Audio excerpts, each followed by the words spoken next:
Bon dia! Avui veurem què són les equacions biquadrades i com es resolen.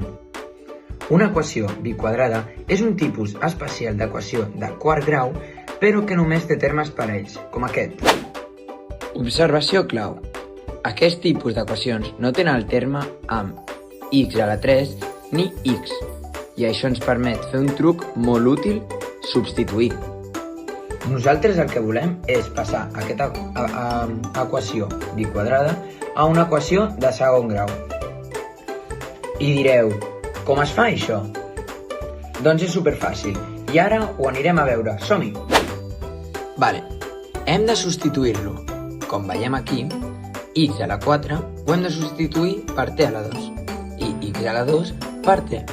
Llavors, la x passem a t a la 2 i la x a la 2 a t, i així tenim una equació de segon grau.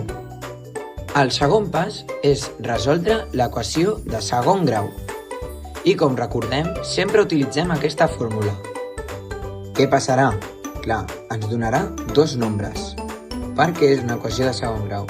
Però hem de recordar que estem fent una biquadrada. Ens ha de donar 4 resultats. I finalment tornem a la seva variable. I ja està, només amb 3 passos. El primer, substitució.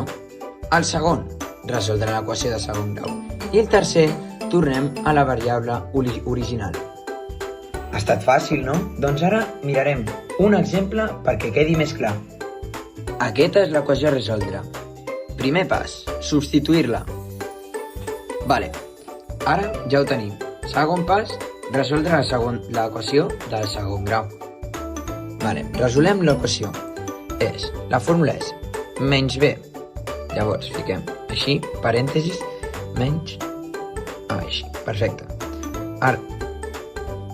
Més menys arrel quadrada de b a la 2, que vol dir menys 5 a la 2, menys 4 per a, que és 1, per c, que és 4,